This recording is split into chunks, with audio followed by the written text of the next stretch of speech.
You're listening to Disney Radio, Florida's in-car welcoming station. Good morning, folks. Welcome aboard the Walt Disney World Railroad. For your safety, please remain completely and fully seated at all times while our train is in motion.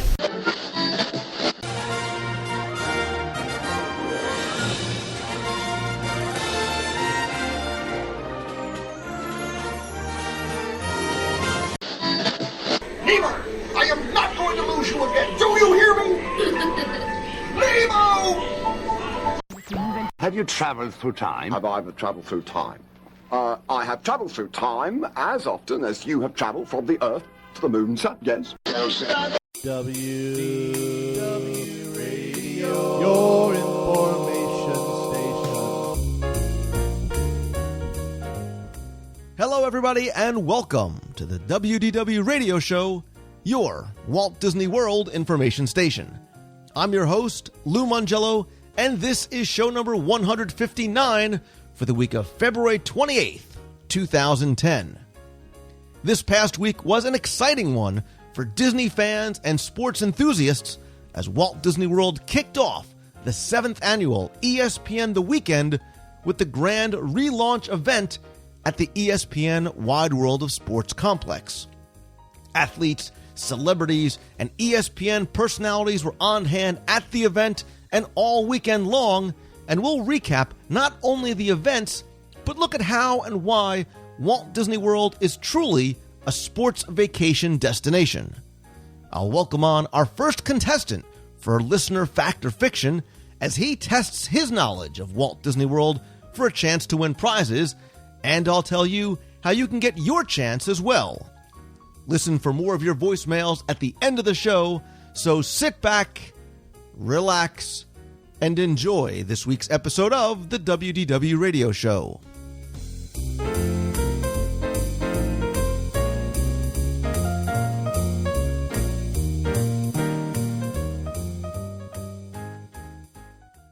Ladies and gentlemen, please welcome Dan Patrick, Stuart Scott, and Kenny May.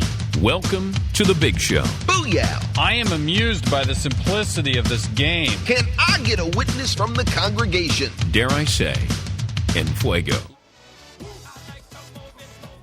If you are a sports fan and a Disney fan, this past weekend at Walt Disney World was an exciting time as the ESPN Wide World of Sports complex had its grand relaunch event, and it also celebrated the kickoff of the 7th annual ESPN The Weekend over at Disney's Hollywood Studios. And helping me cover both events and obviously helping me recap them here on the show, my friend and yours, 7-time All-Star Gold Glove Award winner, Super Bowl MVP, and Olympic gold medalist, creator of the prettygoodmovieride.com, Glenn Whalen. It's great to be here. I'm just happy to be here. I'm happy to come out and do my thing and have some fun playing the game. And as long as everybody sticks with me, and God willing, things will work out and I'll get myself another ring. You forgot to mention something about it, no I in team. That's right. I'm sorry. I got confused who I was.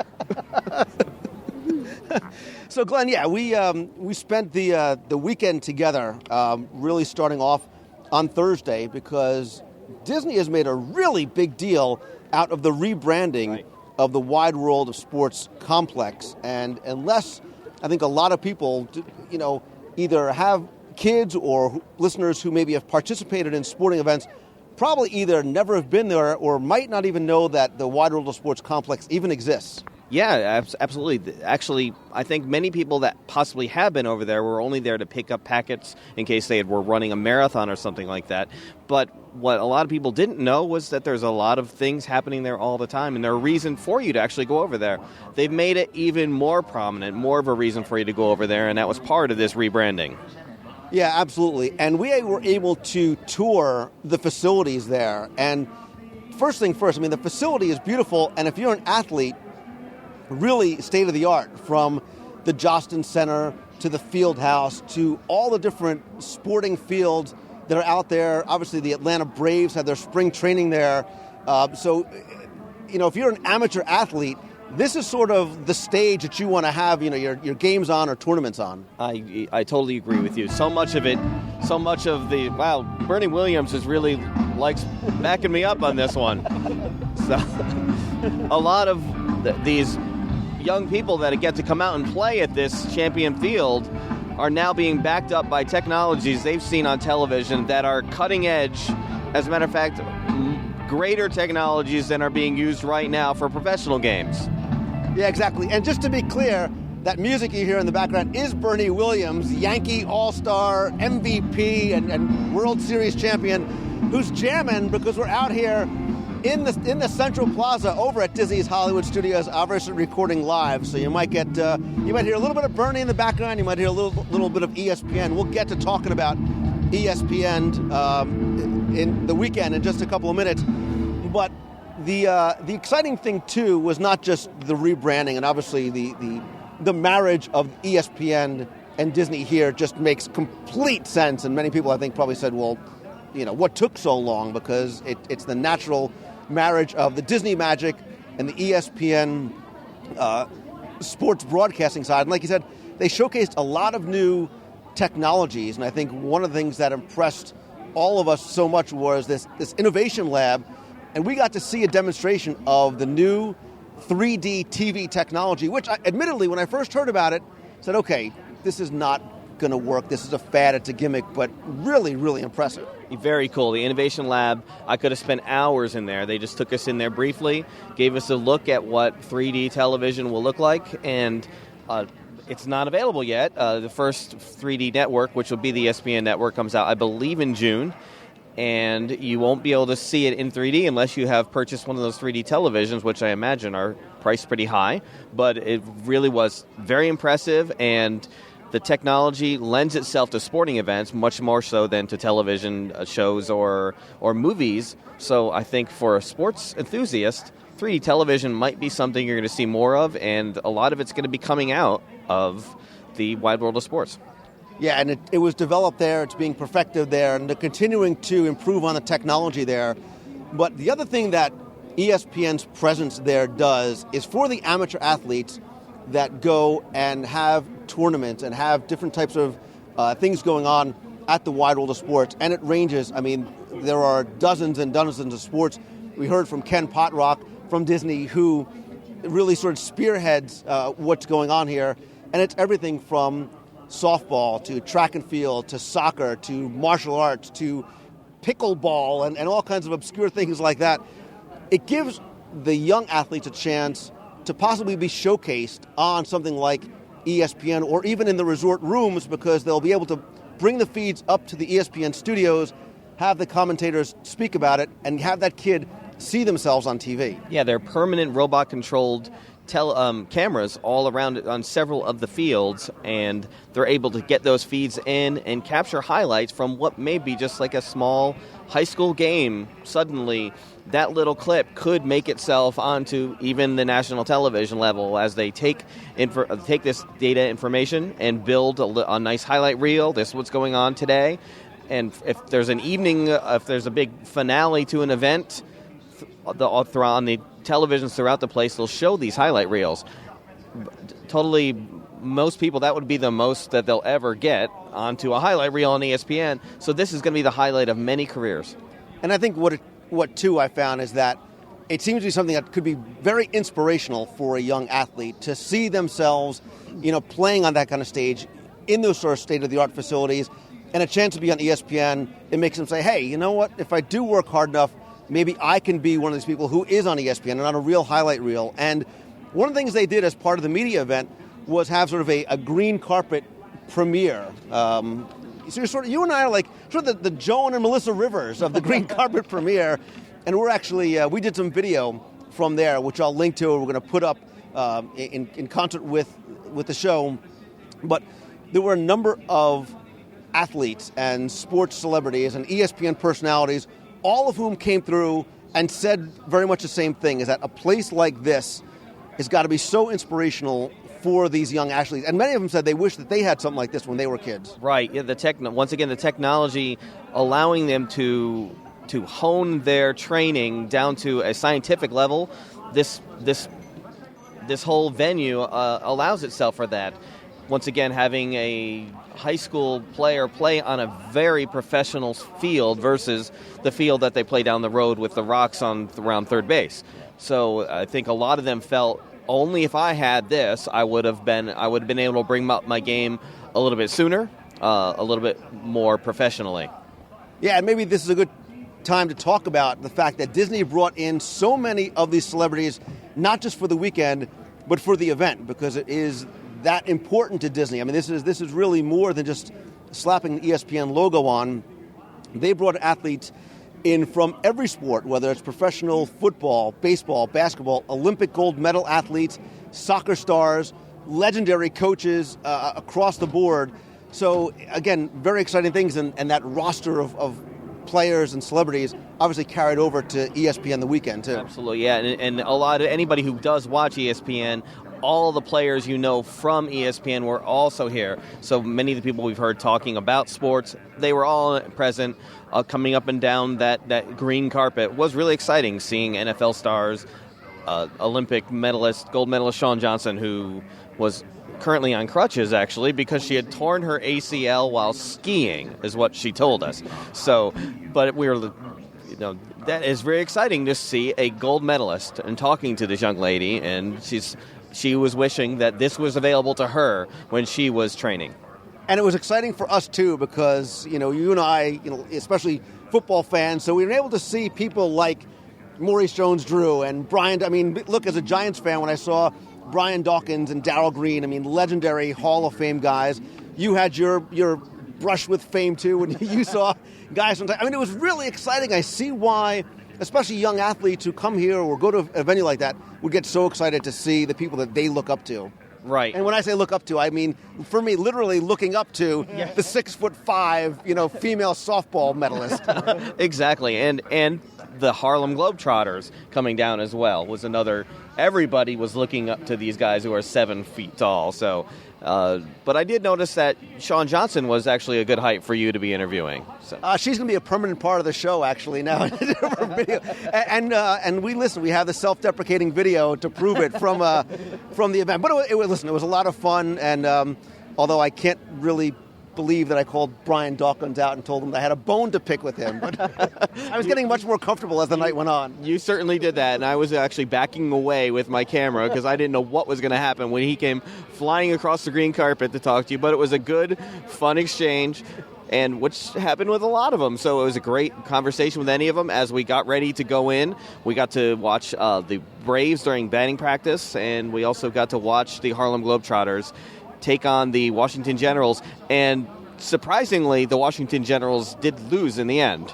And they didn't cover the spread. I lose yet again. Well, yet again. It was a great event, and just to calculate more into the technology, that game was filmed in 3D technology. So we were able to go back into the press room and watch the game in 3D just to see what that technology would be like. Very cool. Yeah, and you talked about it while we were there. The 3D technology so very much lends itself, like you said, to sporting events. And this was the first time they ever taped something. And for a first time out, I mean, there were a couple of times that when you're looking straight on, it's really impressive. Yes, very impressive. The most exciting thing about it for me, though, was having Curly Neal of the original Harlem Globetrotters standing 5 feet away from us also watching the game. That trumped everything. I mean, that guy was on Scooby-Doo. And that is obviously, you've made it when you've been on Scooby-Doo. Now, that is what I wish I had video of, because you literally were like a 13-year-old girl in front of Joe Jonas. You dropped your camera, you put down your glasses, and went, oh my God, it's Curly Neal. And if I may quote you correctly, I think you said it completely vindicated your entire childhood? Yes, now I feel like I was right all along. About everything.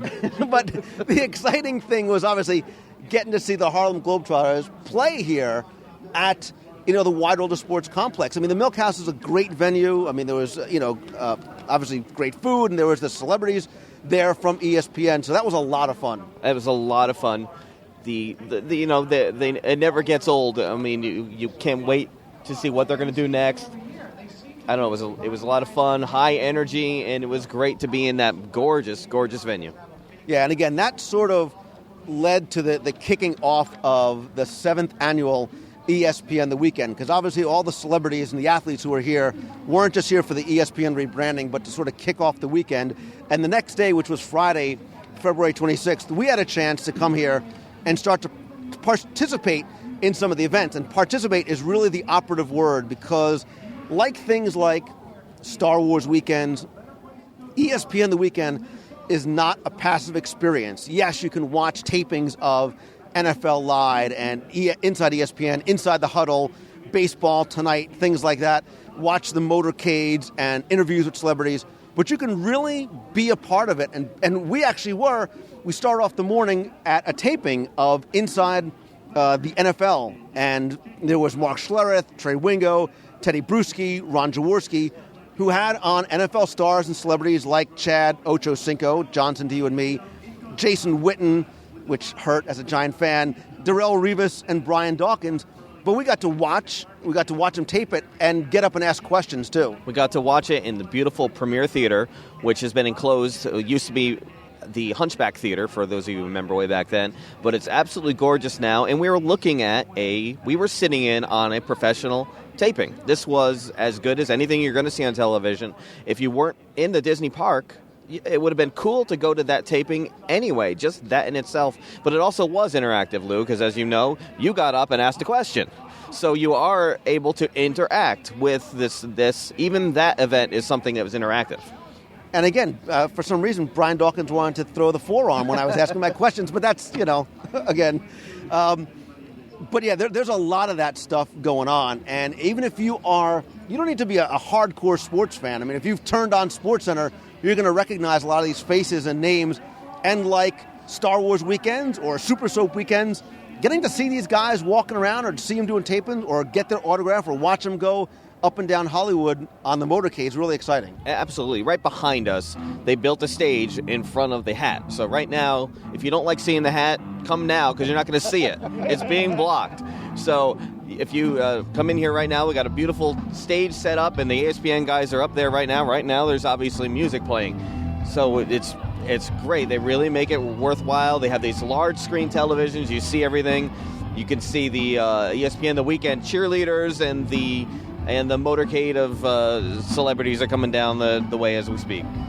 Yeah, and in addition to that, in addition to sort of watching the tapings, there's a chance for you to really be a part of it. So you can participate in things like Dream Job the Experience. So if you, Glenn, are the budding ESPN sportscaster, it gives you a chance to get a sense of what it's like to audition for ESPN. And there's an audience there watching you. The celebrities will sort of put you through some on-air tests and give you a chance to see how easy or how tough it really is to get up there and do what these guys do every day. Right, and if you have celebrity judges like Kyle Vandenbosch and Ron Jaworski, and they'll watch you and they'll tell you what you did good, what you did bad, what you need to work on for next year.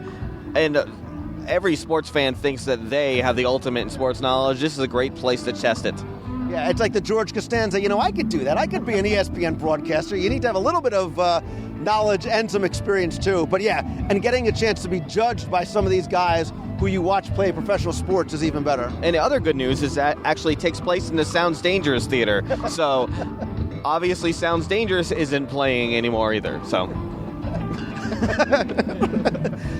and one thing we should say too, for people who may be coming down here saying, I've got to now avoid the studios like the plague on ESPN The Weekend, it's not very over the top or intrusive. I mean, there's areas where things are taking place, obviously right here in the main plaza in front of the hat. There's another area we'll talk about at the end of Sunset Boulevard, but it does not really sort of overpower or overtake the studios, maybe much in the way that Star Wars Weekends does. Right. When we showed up, there weren't linebackers standing on top of the gate as we were trying to come in, picking on us. It's much less involved. There's like 3 locations where most of the inside the NFL type stuff is happening. So, yeah. Yeah, and also, too, if you've ever watched ESPN, if you think that you know your stuff, and maybe broadcasting isn't for you, but you know your sports trivia, you could compete against the Schwab in the Stump the Schwab, say that 3 times fast, all-star games with Howie Schwab. And again, these things take place all weekend long, Friday, Saturday, and Sunday. This year it's the 26th, 27th, and 28th, starting as soon as the gates open at 9 o'clock all the way until the end of the day. Right. I wouldn't last very long in there myself, actually. So. That's also in the Sounds Dangerous Theater, by the way. So. Right. But even if look at how many people are still out here all day long in front of the hat watching the tapings of things like NFL Live and Inside the Huddle and getting to see a lot of their celebrities. They don't have to sort of take time out of their vacation to do it because it's right out here in front of them. There are people, men and women alike, standing in front of that stage that haven't moved in 3 days. They're sending their kids off. There's like 3-year-olds roaming around by themselves right now going on Muppets because the parents are watching this taping over there. So. And it's cool to see, again, somewhat akin to Star Wars weekends. There's guys in there. You're still here in your Kyle Vanden Bosch jersey as you have been for 3 days. People are, and they're bringing stuff for the athletes to sign. They're bringing footballs, or bringing baseballs, or bringing helmets, because this is their one chance to get up close and personal with them. Get autographs. Yeah, exactly. When else are you going to have this opportunity? The real exciting thing about it, too, and I think some people might even overlook it if they don't know it's back there, is the ESPN Sports Zone. And it's open every day from 9 to 6. And it gives you a chance to really interact and not just watch or listen, but to play. And you can sort of participate in things like, batting cages, MLB batting cages, to NBA shots, to, throwing NFL footballs. There was also things like tennis. The thing that we loved so much, there was a fishing exhibition where you could watch and see and be taught how to fish. Yeah, they were standing on a boat on top of a fish tank, so you could actually watch what a fish does, a real fish, what a fish does when a worm on a hook goes by. And they were showing that, and it was like the coolest thing. I was totally involved in it. But even if you're not really a sports fan and all this stuff has been boring to you, one of the most exciting things about this is it's backstage. So you're actually going and getting angles of the Tower of Terror that otherwise you would never been able to see. Yeah, and look, it's a lot of the things are not just for kids. I mean, there's like a quick start thing for tennis, teaching kids about the game of tennis. But if you're an adult and you're trying to impress your girlfriend, you want to see how fast or slow you can throw a baseball. Right. They have that. You can take shots in the batting cage. You can throw the football. There was also the Harlem Globetrotters were right there too. Yeah. The Orlando Magic cheerleaders was a nice touch. Yeah, we had young people were walking out onto the basketball court, and they were playing with the Harlem Globetrotters or legendary coach Steve Spurrier, or the bane of the world Steve Spurrier to some people, I guess, he was throwing passes to people. He would tell somebody to run out, and they would run out, and this legendary coach would throw them a pass. I mean, the kids might not know who that guy is that threw it to him, but to us, that was really cool. And we even saw, as soon as we walked in, by the football exhibit, one of the professional football players, I think it was Darrell Rivas, was in there showing guys how to hold the football and throw the football and catch the football. And, I mean, the adults were sort of pushing the kids out of the way because they were as excited as they were. Yes, absolutely. When I say adults, I mean you. Yes. The thing that surprised me about the whole weekend is that it is just a weekend. It is only 3 days. One of these days was miserably raining, so that was almost a day that would not have been convenient to come out here. But really, it's just only 3 days out of the year for this. So if you are that sports fan, it might be a good time to consider making a trip. Otherwise, the parks are very empty. It's been a little chilly this year, but otherwise, it really is a good time to be here.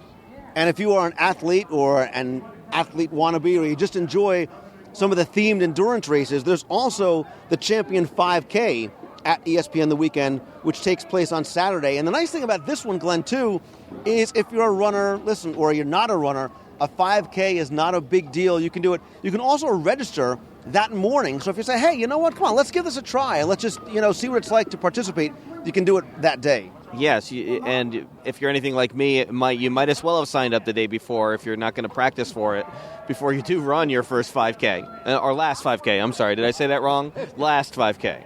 So you mentioned that it's only one weekend, and by the way that you said that, I got the impression that you think it should be, or you wish it would be longer? Or let me ask you this. Do you think it can or should be more than one weekend like Star Wars? If, like Star Wars, they could take some of these celebrities and spread them out over a couple weekends, 2-3 weekends, that would be pretty cool. But I don't know how organic the sports theme is to the studios. They do a good job because it's only in a couple places. It's in the Premier Theater, it's in front of the Sorcerer's Stage, and it's in that ESPN Fun Zone we spoke of. But I don't think it's organic to the studio as much as, say, the Star Wars weekend is. Right. Well, here too. There's looking at the list, there's probably 50, 60 different celebrities and ESPN personalities are here, really sort of spread out throughout the weekend. Is that something you'd like to see them, the same celebrities, repeating week after week, or bring in new celebrities on different weekends? Well, if it were the same celebrities, I would have no reason to come over. I've seen them all already. Everybody that we met, I don't need to go and see the motorcade with them go by again, because that's just seeing what they look like when they're in a car. So that's not necessary. But if it were next week, there were 2 other celebrities that were going to be here, that would be reason for me to head back over again. And for you, what do you think is one of the most appealing parts of the weekend? Is it being able to stand here and be in the crowd and going home and calling or texting your mom saying, hey, look at ESPN2 because I'm behind Bernie Williams while he's taping? Or is it more the interactive stuff? I would say it's based on the interactive stuff. I would basically say that it is the energies created by the event. Once again, I'm here, and I don't need to go on. I did go on Star Tours while I was here, but I don't need to go on Star Tours because the energy was created by this crowd of people who are so into their sports. Anytime they say Green Bay Packers, half the people are screaming and half the people are booing. So there's a really exciting energy. It's almost like it's a giant sports bar. Based on how poorly I did in the NFL football toss, I like more the passive experience.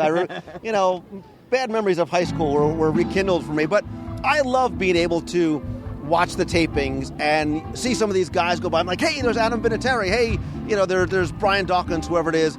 But still, like you said, not sort of overpower the fact that we're at the studios, because I think for people who come, maybe who aren't into these things, the moms and the kids or whatever don't have to worry that, it's just going to be sports people everywhere and all these things are going to not let me go and see Muppets. Yeah, but that's the same thing that happens with, if you're not a Star Wars fan, you might avoid this because of that, but that's not necessarily the thing you'd want to do.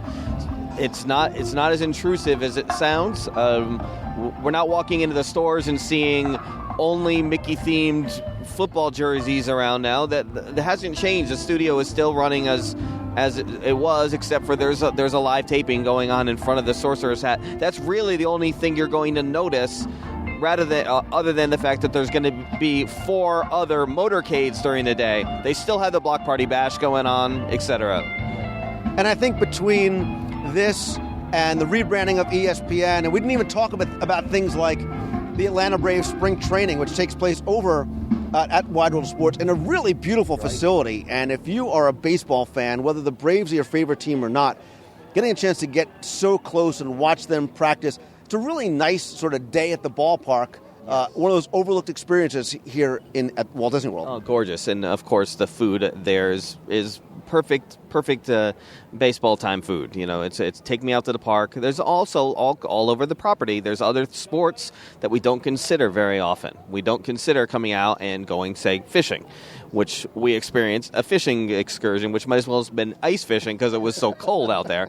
But it was still a great time going out fishing on a wonderfully stocked lake. And I would have never have considered doing that. Many people aren't even aware that you could do that. There's horseback riding. There's driving the Richard Petty cars. There's a lot of sports that are all connected in one way or another to this this new branding from ESPN. And I think that's what we're trying to do, is raise the awareness of the fact that Wide World of Sports is there. So if you have a young athlete, look into ways that they can participate and do something that is a once-in-a-lifetime experience for them. If you want to just come and see the celebrities and see the personalities, you can come to ESPN the weekend. If you want to interact more, you can try your hand at broadcasting. You can go to the Sports Zone. Or if you just are here and are looking for something, maybe Dad's not a big, Dumbo fan and he wants to do something different. Or you want to sort of take that mancation with the guys, where a great father-son thing, come out here. I mean, there's PGA Championship, golfing here. There's archery. There's horseback riding. We had a great time bass fishing. Or if you're looking to maybe give your dad or give your son that real memorable experience, send them on a Richard Petty ride-along or driving experience there. The possibilities really are endless. And no matter how you do at your sport, if you're an athlete and you win or lose, and they ask you, what are you doing next? You're going to Disney World. I couldn't have said it better. So with that, I'm going to put links in the show notes to ESPN The Weekend, Wide World of Sports, some of the other sport activities that are available here. Obviously, we want to cover some of these in some videos that we have coming up, because it's easier, I think, to show you than it is to talk about it. But again, Glenn Whalen, dining buddy, fellow sports enthusiast, and again, Gold Glove recipient that you are, you got to go and check out really the highlight of your storied career, Emmys, Tonys, Grammys, and so much more, at prettygoodmovieride.com, as well as passamaquoddy.blog.com. Glenn, thanks so much. A pleasure as always. Thank you.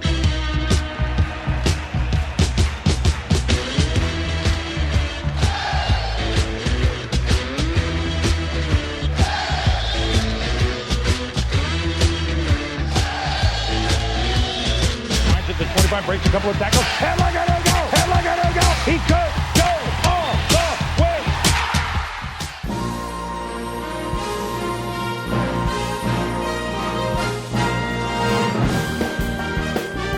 I said from the very first show that I always wanted you, the listener, to be a part of the show as much as possible. And I've invited you to write in, call in, come to meets in Walt Disney World, or even join me for segments on the show. But for everybody, maybe coming on and researching or talking about a full segment isn't always feasible. Now, you also know that I love doing trivia contests on the show, which allow me to share some fun facts about Walt Disney World or some of its history with you, but I also like giving you a chance to win prizes as well. And recently, I announced a new way to do both, and that's through listener fact or fiction. Whereas instead of me bringing on a guest or an expert or an author or a podcast or whoever it might be, I want to give you, the listener, a chance to participate, hence, listener, fact or fiction. So what I've done over the past few weeks is invite you to send in your name and your phone number. And I told you that I would randomly call a listener to play. If you're not home when I call you, I'm going to put your name back in the pool and move on. And if you're there, I'm going to ask you 10 Walt Disney World true or false or fact or fiction questions. You don't need to know the answer. You just need to tell me if what I'm saying is true, is it a fact, or is it completely false and it's fiction. And instead of being able to win maybe just one prize at the very end, I want to give you a chance to win many prizes, depending on how many questions you get right. And so tonight is the very first night of this new experiment I call Listener Fact and Fiction.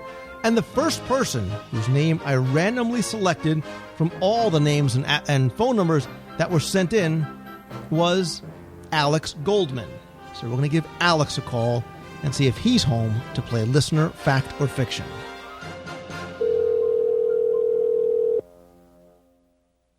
Hello? Hi, is Alex there, please? Hi, this is Alex. Alex, it's Lou Mangello from WDW Radio. How you doing? Not bad. How's it going? I'm doing all right, thanks. Is this a good time to call? Actually, sure. Well, good, because you are the very first person I'm calling for Listener Fact or Fiction. That's hysterical. Now, so how long have you been listening to the show? About a year now, and I will actually be at Sunday's meet at the studios. Awesome. So if you win anything, I can actually bring it to you right there. That's true. Well, so how long have you been going to Walt Disney World? Like, when was the first time you went? When was the last time you went? The first time I went, I would say, would be November of '88. I was a few months old then, and the last time I was there was actually last night. So are you a local? Yeah, I'm a local, yes. Now, did you always live in the Orlando area, or did you kind of pick up and move to be closer to Disney? I grew up in Miami Beach, and we moved to Broward, and I've been attending the UCF college for about 2 years now, and so since I've been at UCF, I've been an annual pass person. Very cool. So, all right, let me ask you the basic requisite questions. Favorite park? Magic Kingdom. Favorite resort? I would have to say the Caribbean Beach Club. Or is that, yeah, the Caribbean Resort. All right. And Alex, really, this is going to be the most important question of the night. What's your favorite restaurant on property? My favorite restaurant on property, I would have to say, is, well, could you consider the restaurant at the Land, the Seasons restaurant? I sure do. It's an amazing restaurant. You know what? Very interesting. You know, usually you hear people say Flying Fish, Yachtsman, Cinderella, Crystal Palace. Give it up for the Land. I like that. Mm-hmm. You like them both? Great variety of food. So you like the Sunshine Seasons food fair downstairs? Exactly. And I tried the restaurant upstairs with the characters, but I went for my birthday, and it was pretty cool, but it's a little pricey for, a weekend getaway. Listen, college kid budget. Go downstairs to Sunshine Seasons. They got sushi, the Asian. I like the Asian stuff down there, and the little bakery too. I've tried that. It's very good stuff. All right, so let me ask you this. Before we get into fact and fiction, are you a trivia guy, a history guy? Do you own, I don't know, maybe a trivia book about Walt Disney World? I'm actually thinking of if this author named Lou Mangello does publish a new Fantasyland edition once the Fantasyland, renovation, is complete. I would think of purchasing your book right around then. Well, Alex, you may be in luck because you may be able to win a pre-Fantasyland version tonight. So have you ever heard Fact or Fiction on the show before? Yes, I have. All right. So the rules are simple. There are no rules. I'm going to ask you 10 true or false fact or fiction questions. You don't need to know the correct answer. You just need to know if it's fact or fiction. And like I said, I'm going to give you a chance you don't have to get all 10 in order to win a prize because that just wouldn't be fair because I would pull out something completely random on the last question. I'm going to do it this way. So if you get 1 to 3 questions right, and I'm guarantee you're going to, look, you got a 50-50 chance. You're going to get one right. You're going to win a WDW radio show button and a luggage tag. If you get 4 to 6 questions right, again, some of these things are pretty easy, you'll win an audio guide to Walt Disney World. Yes, you can get the pre-Fantasyland 2.0 audio guide. Thank you, Disney, for making my Fantasyland guide instantly obsolete. If you get 7... collector's item. Exactly. I'm chronicling, I'm documenting it, for 2009. If you get 7 to 9 questions right, I will give you not only a signed Walt Disney World trivia book, I'll give you a signed copy of Celebrations magazine as well. And if you get all 10 right, you can choose what's behind door number 2 or in the box. No, if you get all 10 right, I'll give you a WDW radio shirt. Okay. Sound good? Sounds pretty cool, Lou. All right, here we go. This is, like I said, this is an experiment, so we'll see how this goes. But of course, Alex, you know me probably well enough by now that at least one, and certainly the very first question, has to be about food. Sanaa over at Kidani Village instantly became one of my favorite restaurants on property.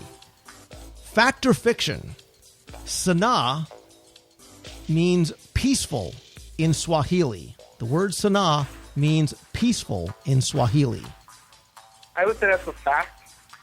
You're close. It's actually fiction, but that's okay. Sanaa is actually Swahili for artwork. And have you ever been to Sanaa before? No. Is that at I'm guessing the Animal Kingdom Lodge? It's over at Kidani Village, over at Animal Kingdom Lodge. And if you go downstairs, the lodge is beautiful, and you'll see that the interiors are not only inspired by African flavors, but by African art. And Sanaa is Swahili for artwork. And you'll definitely get a sense of that as soon as you walk into this incredible dining experience. And the cooking is great. There's African flavors and Indian flavors.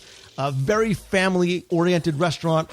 And much like everything else over at Animal Kingdom Lodge, there are these huge floor-to-ceiling windows where you can look right out at a savanna. You can see zebras and all kinds of animals coming right close to your table. And you've got to try the little lamb meatballs. So I'm just saying.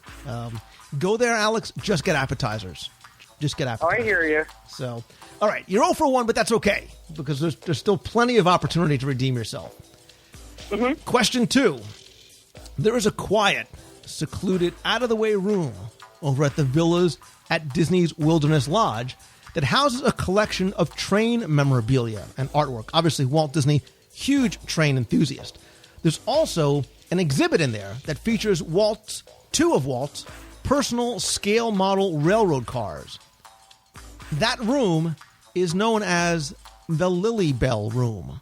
Fact or fiction? Is that room known as the Lily Bell Room? I'm going to have to go with fact for that one again. I have a feeling I'm wrong, but there's something about that name that sounds so familiar if I'm wrong. I mean, you can think about it for a second. Just think about if you're sure that's the answer you want to go with. I'm going to go with that, I guess. All right. It's actually fiction. I was even helping you along. It's actually fiction, but it did make sense, and that's why I picked it. It was originally known as the Iron Spike Room. It's now known as the Carrollwood Room in honor of the train system that was in his backyard known as the Carrollwood Pacific Railroad. Actually, there's now a Carrollwood Pacific Historical Society that really sort of carries on Walt's legacy and tradition of his love of trains. There is a Lily Bell that was a train car that was pulled there. That's sort of where I got the name from. Lily Bell, obviously the name of his wife. But that's okay, Alex. Yeah. That's all right. Isn't there a train the Disneyland train have the name for his wife? Exactly. See, you've redeemed yourself, although you don't get any credit for it. I'm going to be there in about 2 weeks, actually. So. Now, have you ever been to Disneyland before?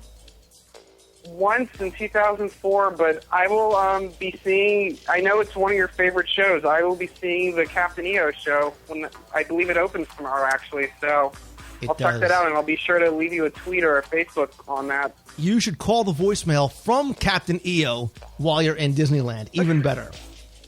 I'll try that. I'll do that. Excellent. All right, so here's your third fact or fiction question. This one's easy. Okay. Disney is building a new luxury resort just for pets. Fact or fiction? A new luxury resort just for pets. I think you actually mentioned this on your show a few episodes back. I'm gonna have to go with facts again, but that's good. Don't say anything else. Go with your gut, Alex, because you're right. Because I did say a couple of months ago that Best Friends Pet Care signed an agreement to build and actually run a full-service luxury pet resort right on Walt Disney World property. It's going to be located on Bonnet Creek Parkway. Expect to open sometime later this year. There's going to be luxury suites. There's going to have TVs in them with luxury bedding and nature walks and play areas and pampering services and ice cream treats and all kinds of things. Truly, in real Disney fashion, a luxury pet resort. So, okay, so you've got one. You've got the button and the luggage tag, which is really no great shakes. We want to move on. We want to try and get something bigger and better. Okay. So, question 4. The smallest audio animatronic figure in Walt Disney World is a chicken in the queue of Goofy's Barnstormer.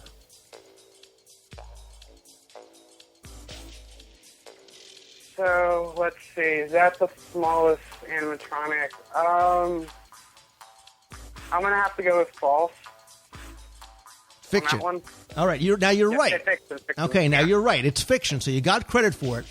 I'll give you a WDW Radio embroidered hat if you can tell me what is the smallest audio animatronic figure in Walt Disney World currently.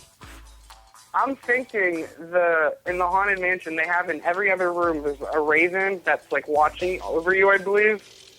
I'm thinking that could be the smallest animatronic in the park. You know, I never thought about that. That's a really good guess. And that actually would make sense.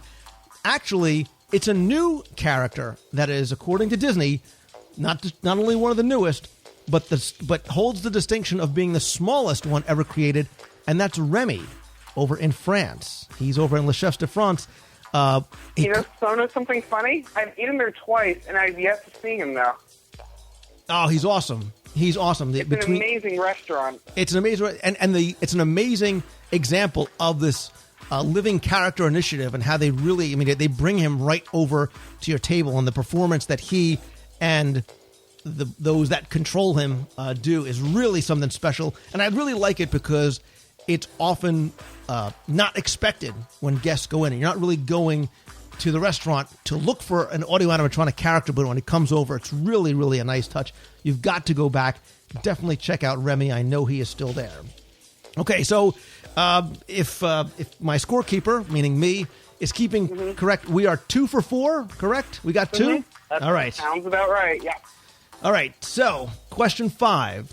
There are about, give or take, 3,000 different jobs or roles for Walt Disney World cast members. About 3,000 different types of jobs at Walt Disney World for cast members. Fact or fiction? Not actual cast members, just different types of jobs that are available if you're a cast member. Because I know that there are over, that's actually a small percentage. So I'm going to say there's probably more than 3,000. No, there's over 3,000 cast members at the Walt Disney World Resort, but I think probably saying 3,000 actual, roles to play. That's probably a little more than the actual number. So I'm going to have to say that's fiction. You know what? As I'm listening to your answer, I'm going to give you this one. It's actually fact. According to Disney, there's about 3,000 different jobs for its 58,000 cast members. But since technically 3,001 is more than 3,000, that was a tough question the way I phrased it. So I'm going to give you that one anyway because that just wasn't fair. So you're now 3 for 5, and now you're working for the audio guide to Walt Disney World. Okay, back to food, Alex, because I can tell we're kindred spirits here when we think about the food. There are 2 new restaurants coming to World Showcase in Epcot. One of them is in Mexico, and the other one is in China. Fact or fiction? The 2 new restaurants are definitely coming. Are they coming to Mexico and China? Is that fact or fiction? That is fiction. There is a new restaurant opening in Mexico outside, and they're opening a new pizzeria in Italy. Very good. Awesome. You now have 4 correct. You're right. Mexico, they closed down the Cantina de San Angel. They're opening a new restaurant. It's going to have 400 seats outside. Really looking forward to that one. It opens in fall 2010. You have now even a better place to watch Illuminations. Right. Wow. Yeah, it's going to be awesome right there on the side of the lagoon. And you're right. Over in Italy, there's going to be an authentic Neapolitan pizzeria. So they tell us. Again, opening in fall 2010. It's going to be run by the Patina Restaurant Group. They also run Tutta Italian. This is going to be a 300-seat pizzeria inspired by Naples 45, another restaurant that they own in New York City. Very, very curious, as my name ends in a vowel, and having moved to Florida and not been able to find good Italian food, I'm looking forward to seeing what the new restaurant in Italy is going to be like. So you're doing good. So am I. Yes. Thank you. You are doing good. All right. Question 7, away from food and onto TV. Okay. Over in Spaceship Earth, in the current version of Spaceship Earth, there is a scene on your left-hand side of a family that's watching TV. The show that they are watching is Walt Disney's Wonderful World of Color. Fact or fiction? It's fiction. It's actually the first Neil Armstrong walking on the moon. Alex, you are crushing it, my friend. What is that, 5, 6? I've lost count. I think it's 5. I think it's 5, too. All right, so I'm going to give you another chance to win the WDW Radio embroidered hat for the bonus prize. Okay. We'll see how closely you pay attention or what a complete and utter geek I am. There is a record album, and you're probably too young to remember what that actually is, but they're vinyl and sitting next to the TV? Yes. It's the Beatles mono. No, it's a Beatles album with black lettering on it. It's the Alex, you rock, man. It is the Beatles White Album. Oh, that's I wouldn't know this because I have the original CDs, and I recently bought the remastered, but I've never actually seen the actual LP, though. That is very funny. That is, you know what? Kudos to you. Bravo. I was like, he's never going to get the Beatles' White Album. I'm the biggest geek on the planet. Good for you. I was That's actually awesome. going to say that, but I was waiting to hear what you have to say. Yeah, that's really funny. Good job. Good job. Good observation. I love hearing people paying attention to the little details. All right, you are on a roll, my friend. Let's keep going. Question number 8. If you get 999,999 points on Buzz Lightyear's Space Ranger spin, you achieve the rank of Space Ranger. Fact or fiction? Fiction. I think Space Ranger is like the second level. Alex, you are truly. I'm very, very impressed. You're right. Galactic Hero is the score. Is the rank you get if you get between 900,000 and 999,000 points. The other ranks in order are Space Cadet, which I've been called many times in my life, not in the most complimentary of ways. A Space Scout, a Space Ranger First Class if you get between 100,000 and 199,999. A Planetary Pilot, a Space Ace, a Cosmic Commando, and then again, the Galactic Hero. So, very, very good. You are now 7 of 9, which means you also get, in addition to the button, the luggage tag, the audio guide, you get a signed... Now you don't have to worry about spending the money. You get a signed copy of the Walt Disney World Trivia Book and an issue of Celebrations magazine. That's awesome, Will. Very can I cool. add on something to that, what you just mentioned? And, you also get the hat, too. You also get the hat. Yes, go ahead. I believe if you wear a birthday button and you ride the ride, you automatically win. Really? There's a birthday cheater loophole. I swear there is, because I took my roommate on her birthday. She beat me. I went back on my birthday about 2 weeks later, and I beat my brother, and I had the score of like 999,000 or whatever. I have one word for you. Awesome. I have one word for you. Robot. That's all I'm saying. All right. Move on. 2 more questions left. Let's see how you do. Let's get back to food, the most important thing, of course. Alex, the newest ultra dining option available at Walt Disney World is a private room over at Victoria and Albert's. Not the chef's table, but a private room called the Queen Victoria's Room. Fact or fiction? I'm going to just have to go with fiction on this one. You see, you were rolling. You were rolling, Alex. That's all right. This is brand new. It's actually fact. And Queen Victoria's Room is a small room that's just off the main dining room. There's only 4 tables in there. Very, very personal, French-style service where they bring over the rolling cart, table to table. Very, very impressive wow factor. Not that I've done it yet, but in the interest of research for the show, I think it's something that I have to do. It's very, very formal. Kind of the opposite side of Sunshine Season's food fair. You got to wear jackets, ties optional for a little bit more of a formal kind of flair in there. And it's only about $200 per person, plus $95 for the wine pairings. If you're interested, and not you, Alex, but anybody who's listening, you can call 407-939-3862. This just started in early February. There's only 1 seating each night for the Queen Victoria Room. And if you've ever dined over at Victoria and Albert's, I can tell you it is a true dining experience. I can only imagine how the Queen Victoria Room is going to just sort of plus that 100 times over. So something to put on the list for the future. Mm-hmm. Okay, sounds pretty awesome, actually. All right, last question.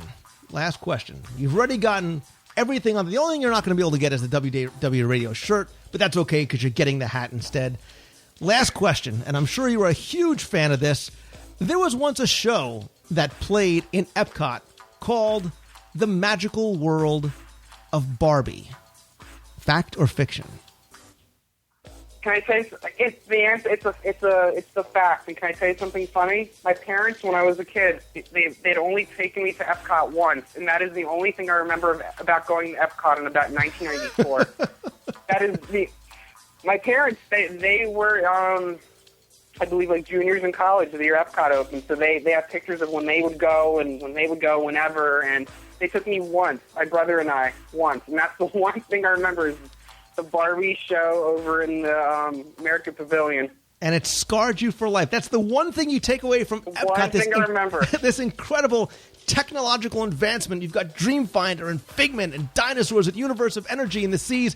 And you remember Barbie and her giant pink Cadillac limo. How sad is that? That is the one thing I remember from 90. It was when I was in kindergarten, so 94. 94. You got it exactly. And when I've said this, I've used this before with people, and I say Barbie and Epcot. Absolutely not. If there was a Barbie show, it had to be somewhere else. But no, she was known as the ambassador of friendship, and she had, you're right, a 20-minute show over at the American Gardens Theater. Disney sort of felt that Barbie represented so many different cultures throughout the year that she was sort of the best person to be the ambassador. It was sponsored, no shocker here, by Mattel. And there were a lot of musical numbers in there, but I'm sure you remember, in addition to they had doves that were released out and there was fireworks. I'm sure that you remember the giant pink limousine, which actually used to be Mickey's limousine. Limousine. That's when right. They opened studios. I actually read about that recently. Very impressive. They created this Mickey's limousine for his 60th birthday celebration, painted it pink, gave it to Barbie and Ken as they drove their way around World Showcase Promenade. So very impressive. Alex, I am very, very impressed. And, hopefully you enjoyed playing Fact or Fiction. Hopefully you and the listeners learned something along the way. You get to walk away with some valuable and maybe not so valuable prizes. And I will bring them to you if you want. I will bring them to you when I see you at the next meet of the month in Walt Disney World. Thank you so much for listening. Thanks for sending in your name and your phone number and trusting your phone number with, a complete stranger to call you at odd hours of the day or night. And again, I appreciate you listening. I appreciate you playing and hope you had fun. That sure was a lot of fun. I'm glad I was able to be the first, WDW radio, trivia phone-in. That was so cool. Awesome. And you've set the bar high. You set the bar high. You what'd you get? I sure did. 8 out of 10. So very, very good. Very cool, Lou. Thank you. Awesome. Yeah, Alex, thank you. My pleasure. And I will be seeing you Sunday then. I will see you in the parks. Have a great week. Have a great week, and I will see you later. All right, Alex. Thanks again, buddy. I really appreciate it. Not a problem. All right, Bye. take care. Bye-bye.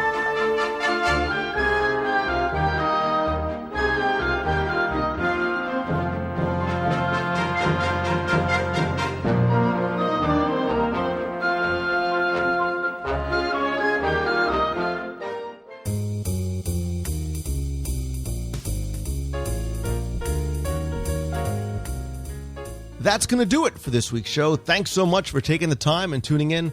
Thanks also to my guest, Glenn Whalen from PrettyGoodMovieRide.com and for Alex Goldman. And congratulations to him for playing Listener Fact or Fiction.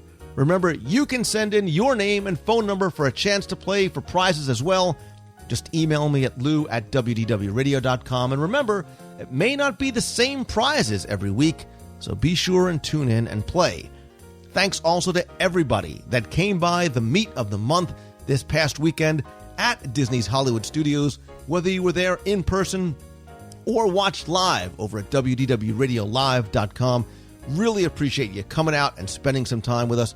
It was a beautiful day over at ESPN the weekend. Really had a good time doing that. Don't forget, if you missed the meet of the month last week, I'm going to have another one next week in March. That's going to be Saturday, March 6th. It's the Princess Half Marathon weekend. The race is on Sunday, so we're going to have our meet on Saturday, and there is a slight change in location and time. Since it is also the opening of the International Flower and Garden Festival, I thought instead of having it over at Disney's Animal Kingdom, instead we're going to move over to World Showcase. And we're going to go over to the outside seating area over at the Liberty Inn at the American Adventure Pavilion. We're going to start there around 3 o'clock. Should be there for a couple of hours, so please come by and say hi. Who knows, I might even broadcast from there live as well. So if you can't make it out to Epcot, tune in to WDWRadioLive.com for a video broadcast and chat. I've been working really hard on a bunch of new projects that hopefully I can start to release in the next maybe week or so. Definitely stay tuned to the site and the show for some new announcements and possibly new releases in the next couple of weeks. Don't forget, too, that if you have any questions you want answered on the air, email me at lou@wdwradio.com. Or if you want to be heard on the air, you can call the toll-free voicemail line at 888-703-2171. You can comment on anything that you heard, report some news or rumors, or even just say hi from the parks. If you want to interact with other listeners, be sure and head on over to the forums at WDWradio.com or the fan page over on Facebook. Both of them are fun. They're free. Great way for you to share your opinions, interact with other listeners as well. While you're on the site over at WDW Radio, don't forget, sign up for our free email newsletter that has information, articles, links, adding a lot more to that over the next few weeks as well. While you're there, click on over, link up, follow me over on Twitter. I'm at twitter.com/Lou Mongello. I post updates throughout the day, play games from the parks, post pictures, audio, lots more. And remember, if you're on Twitter, you're listening to the show now, do me a favor. Tweet out that you're listening to the show, recommend it, and link it back to others to the WDW Radio homepage. I mentioned quickly Facebook. Again, if you have tried to friend me personally on Facebook, I have unfortunately reached the Facebook-imposed limit of 5,000 friends. I do have a WDW Radio page that does not have any of those limits, so I'm going to ask you, even if you are a friend, if you're awaiting a reply, or you haven't friended me up yet, head on over to the WDW Radio page. That's facebook.com/WDW Radio. I'm going to try and post all the updates, all the discussions, photos, everything else like that over there as well. From there, you can also get to all the event pages and for the meets of the month right from there as well.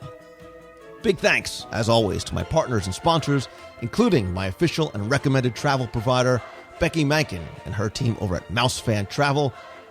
All-Star Vacation Homes has more than 150 houses and condos within 5 miles of Walt Disney World. And if you're thinking of buying or selling Disney Vacation Club through resale, visit dvcbyresale.com. You'll find links to all of my partners and sponsors right on the homepage. And don't forget, we are now officially under the 1-year mark for the WDW Radio cruise aboard the Disney Dream. We're going to set sail on February 27th, 2011 for a 4-night cruise to the Bahamas. More importantly, the all-new, upgraded, expanded Castaway Key. We have lots more surprises, too, that we are already working on. Some we're going to release soon, some maybe we won't. Lots more information, videos, pictures. You can also sign up and get a free quote request over at wdwradiocruise.com. I'm also going to be releasing a couple of new things about the cruise in the next couple of weeks. Definitely stay tuned. And if you're coming, come on over to the forums, because there's lots of threads for people who are staying on all different decks, talking about the cruise, really getting exciting as now that we're under the 1-year mark. As always, my friends, if you like the show, please do me a favor, just help spread the word. Let others know about it. Review the show on iTunes. Come say hi on Facebook. If you're interested in signed copies of my Walt Disney World trivia books, the audio guides to Walt Disney World, or more information about Celebrations Magazine, come on over to the shop over at WDWRadio.com. And more than anything, my friends, I want to say thank you so much. You guys have been so good to me, especially over the past couple of weeks and months. It's been so great being able to talk to you and see so many of you guys at the meets of the month, and for all the emails and for all the support. Really, really do appreciate it. And you guys fuel my passion to do this show each and every week. So for that, I thank you. And with that, I want to leave you with what I always do, which is hopefully a little inspiration for you to follow your dreams and to take that first step towards moving forward each and every day. Have a great week, everybody. See ya. Hi, this is Renee from Fort Collins. I was just giving a call because I'm on my way back from Cheyenne. Had Cheyenne Symphony rehearsal tonight, and your podcast is the only thing that's getting me through this drive, awake and engaged and enjoying myself. So I wanted to say I really appreciated that. And then, of course, I was listening at the end, and you mentioned taking that one step forward and going towards your dream. And I'm actually on Thursday going to meet with the college program recruiters here at UNC. and hopefully get started on my way to being in Disney World in the fall. So I'm very excited about that too, and I owe a lot of it to you and your message of just keep moving forward and to follow your dreams. So thanks so much for everything that you do. Bye. Hi, Lou. This is Debbie. Debbie Haba on the boards. I just wanted to give you a call and let you know about a quick, funny story that happened to me last week. My niece comes over to visit. She is 9 years old, and we like to play Disney while she's here. We go around and make each part of the house a different Disney park or a hotel. And last week we were at the Pop Century, and she showed me around all the different rooms, and she happened to stumble upon a room that she wanted me to see that was special. It was Lou Mongello's room. I couldn't believe that she was, 9 years old and actually knew Lou Mongello. So that's how much my husband and I do talk about you and your show and your website. So I just wanted to let you know that it was a cool thing to experience from a child, that she actually knew what was going on in the world of Disney and that you were a big part of it. So have a great day, and we'll see you at one of your meets soon. Bye-bye. Hi, Lou. I am Elizabeth. I live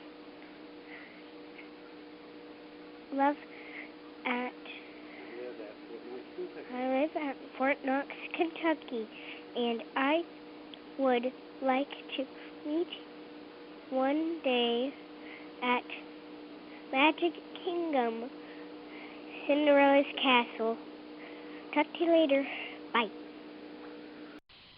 Lou, hi, Corey calling from Omaha, Nebraska. I just wanted to tell you I just recently found your show a couple weeks ago and have been enjoying listening to some of the older episodes, trying to catch up here. And I was just listening to episode 142, where you were talking about things that you miss about Walt Disney World. And I wanted to mention one thing that even though, MGM Studios hasn't ever been my favorite park, there was one thing that they used to have there back, I want to say late 80s. Well, it's probably maybe when they first opened it until the late 80s. It's now where American Idol sits, but it was the Superstar television show where they would, take people from the audience and put them on, classic scenes from shows. Like, I remember the I Love Lucy scene with the chocolates and things like that.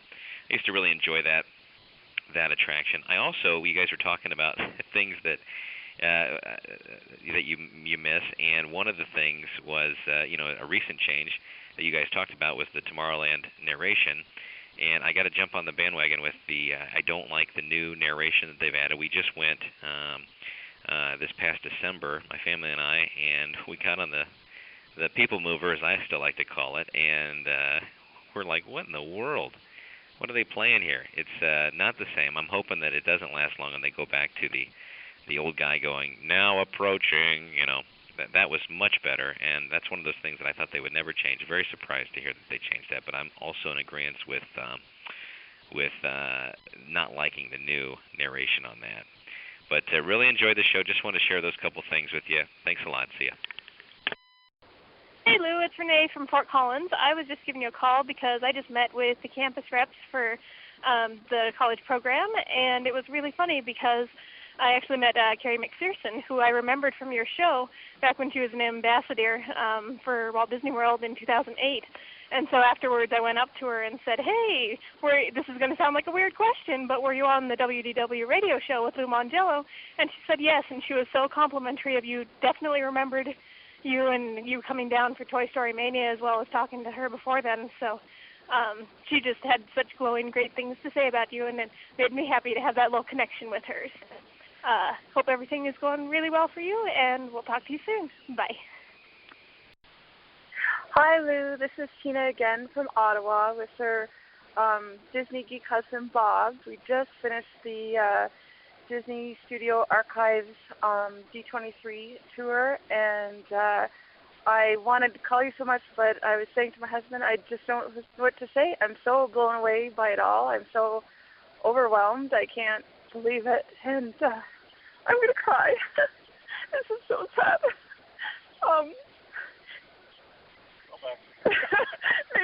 My husband's telling me to call back, but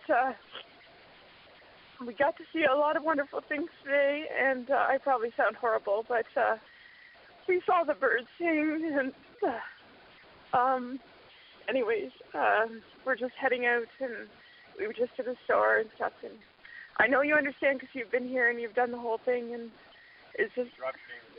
And we dropped your name with Dave Smith, and we got pictures taken with Dave Smith, and got to see a lot of amazing things that I can't even start listing now. But the holding an Oscar, and it was just amazing. It's just dream come true.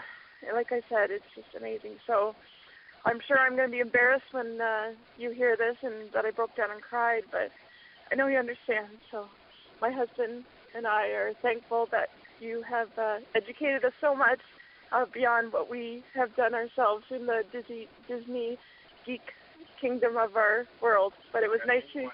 So, yeah, we're determined now. Our next goal is now to meet you. So, yeah, we dropped your name with Dave and everything today. So, anyways, you have a wonderful day, and thanks a lot for everything you do. You're great at what you do. Keep it up for the love of Disney, and Walt Disney especially. Thanks again. Bye now. See ya.